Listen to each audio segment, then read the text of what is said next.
2026 పశ్చిమ బెంగాల్ ఎలక్షన్ ఇది మామూలు ఎలక్షన్ కాదండి, ఒక పెద్ద యుద్ధం లాంటిది.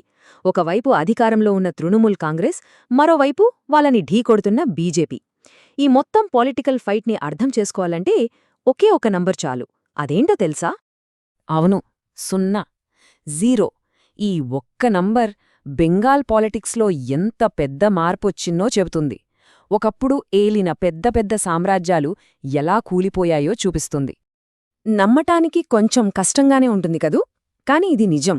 ఒకప్పుడు అంటే దాదాపు 60 ఏళ్లపాటు బెంగాల్ను ఏలిన లెఫ్ట్ పార్టీలు, కాంగ్రెస్ 2021 ఎలక్షన్లో ఒక్కటంటే ఒక్క సీటు కూడా గెలవలేకపోయాయి. 0. దీంతో బెంగాల్ రాజకీయ క్రీడ మొత్తం ఇప్పుడు కేవలం 2 జట్ల మధ్య నడుస్తోంది. మరి ఈ సిట్యుయేషన్ ఎలా వచ్చింది? కేవలం 2 పార్టీల మధ్యే ఇంత టఫ్ ఫైట్ ఎలా మొదలైంది? అసలీ మార్పు వెనుకున్న స్టోరీ ఏంటో ఇప్పుడు చూద్దాం.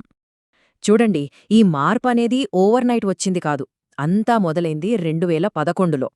మమతా బెనర్జీ లీడర్షిప్లో టీఎంసీ ఒక పొలిటికల్ సునామీ సృష్టించి లెఫ్ట్ పార్టీల పాలనకు ఫుల్ స్టాప్ పెట్టింది. ఆ తర్వాత 2019 లోక్సభ ఎలక్షన్స్. ఇది చాలా ఇంపార్టెంట్ టర్నింగ్ పాయింట్. బీజేపీ ఏకంగా 18 సీట్లతో స్ట్రాంగ్గా ఎంట్రీ ఇచ్చింది. ఇక 2021 వచ్చేసరికి సీన్ మొత్తం మారిపోయింది. బీజేపీ 77 సీట్లతో మెయిన్ అపోజిషన్గా నిలబడింది. ఇక లెఫ్ట్ కాంగ్రెస్ కూటమైతే అడ్రస్ లేకుండా పోయింది. సో పశ్చిమ బెంగాల్ అసెంబ్లీలో ఉన్న టోటల్ సీట్లు 294.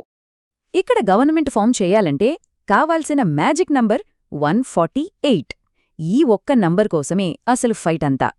సరే, ఇంత టఫ్ కాంపిటీషన్ ఉన్నప్పుడు కూడా తృణమూల్ కాంగ్రెస్ పవర్లో ఎలా ఉండగలుగుతోంది? వాళ్ల స్ట్రెంగ్త్ ఏంటి అసలు? ఈ ప్రశ్నకు సమాధానం తెలియాలంటే మనం వాళ్ల ఎలక్షన్ మ్యాథ్స్లోకి కొంచెం డీప్గా వెళ్ళాలి. ఇక్కడే ఉంది అసలు మ్యాటర్. టీఎంసీకి ఒక బలమైన కోట ఉంది. ఆ కోట జనాభా లెక్కలతో కట్టింది. అదే వాళ్ల పాలనకు ఫౌండేషన్. ఈ టేబుల్ చూడండి, చాలా క్లియర్గా అర్థమవుతోంది. బెంగాల్లో 25% కన్నా ఎక్కువ ముస్లిం జనాభా ఉన్న నియోజకవర్గాలు 112 ఉన్నాయి. 2021లో ఈ 112 సీట్లలో టీఎంసీ గెలిచినవి ఏకంగా 106. అంటే ఆల్మోస్ట్ 95% అన్నమాట.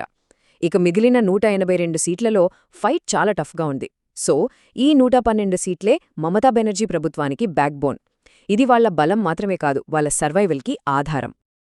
అయితే ఒకప్పుడు అంత స్ట్రాంగ్గా ఉన్న ఈ కోటకు ఇప్పుడు పగుళ్లు వస్తున్నాయి. ఈ కోటను బద్దలు కొట్టడానికి అన్ని వైపుల నుంచి ముట్టడి మొదలయింది. ఇక్కడ 2 పార్టీల స్ట్రాటజీస్లో చాలా పెద్ద తేడా ఉంది. టీఎంసీ ఏమో మమతా బెనర్జీని ఘరేర్ మేఘే అంటే మన ఇంటి ఆడపిల్ల అని ప్రొజెక్ట్ చేస్తూ ఒక ఎమోషనల్ కనెక్ట్ను వాడుకుంటోంది. కాని బీజేపీ స్ట్రాటజీ వేరు. వాళ్లు cost equations, booth level management, ఇంకా రామరాజ్యం లాంటి కాన్సెప్ట్స్తో హిందూ ఓట్లను తమవైపు తిప్పుకోవడానికి ట్రై చేస్తున్నారు. అయితే ప్రమాదం బయటనుంచే కాదు, లోపలనుంచి కూడా వస్తోంది. టీఎంసీ నుంచి సస్పెండ్ అయిన ఎమ్మెల్యే హుమాయూన్ కబీర్ ఇప్పుడు ఒక కొత్త తలనొప్పిగా మారారు. ఆయనేమంటున్నారంటే, బీజేపీ రామమందిరంతో హిందూ ఓట్లను కన్సాలిడేట్ చేస్తుంటే నేను చూస్తూ ఊరుకోను అని. అంటే ఆయన ముస్లిం ఓట్లను తనవైపు తిప్పుకునే ప్రయత్నంలో ఉన్నారు. ఇది టీఎంసీ ఓటు బ్యాంకుకు చాలా పెద్ద దెబ్బ. మరి ఈ హుమాయూన్ కబీర్ ఎఫెక్ట్ ఎంతవరకు ఉంటుందని జనాలు అనుకుంటున్నారు? ఈ సర్వే చూడండి, చాలా ఇంట్రెస్టింగ్గా ఉంది. దాదాపు 26% మంది, అంటే ప్రతి 4లో ఒకరు ఆయన టీఎంసీ ముస్లిం ఓట్లను చీలుస్తాలని గట్టిగా నమ్ముతున్నారు. ఒకవేళ ఇదే జరిగితే టీఎంసీ కోటలో అది చాలా పెద్ద క్రాక్ అవుతుంది. సరే, ఇది పొలిటికల్ ఫైట్. కానీ దీనికి సమాంతరంగా మరో యుద్ధం నడుస్తోంది. అదేంటంటే ఓటర్ల జాబితాలపై పోరాటం. స్పెషల్ ఇంటెన్సివ్ రివిజన్ లేదా ఎస్ఐఆర్ అనేది ఎలక్షన్ రిజల్ట్స్ను పూర్తిగా మార్చేయగలదు. ఇది మామూలు విషయం కాదు. సర్ కింద ఏకంగా 1,36,00,000 మంది ఓటర్ల పేర్లను రివ్యూ చేస్తున్నారు. ఇప్పటికే దాదాపు 58 లక్షల పేర్లను లిస్టు నుంచి తీసేశారట. ఇది తమ మైనారిటీ ఓటర్లను టార్గెట్ చేసే కుట్ర అని టీఎంసీ ఆరోపిస్తోంది. మరోవైపు బీజేపీ ఏమో అక్రమంగా చేరిన వాళ్ల పేర్లనే తొలగిస్తున్నామని అంటోంది. ఇప్పుడు ఈ విషయం సుప్రీంకోర్టు వరకు వెళ్ళింది. సో ఈ ఓటర్ లిస్ట్ వ్యవహారం అనేది ఎలక్షన్లో ఒక వైల్డ్ కార్డ్ ఎంట్రీ లాంటిది. ఏం జరుగుతుందో ఎవరూ ఊహించలేరు. ఇన్ని ట్విస్టులు, ఇన్ని సమీకరణాల మధ్య ఒపీనియన్ పోల్స్ ఏం చెప్తున్నాయి? నంబర్స్ ఎవరికి ఫేవర్గా ఉన్నాయి ఓసారి చూసేద్దామా? ఇక్కడ 3 డిఫరెంట్ ఒపీనియన్ పోల్స్ ఉన్నాయి చూస్తే 3 కూడా టీఎంసీకే ఎడ్జుందని చెబుతున్నాయి, కానీ గెలుపు మార్జిన్ విషయంలోనే తేడా ఉంది.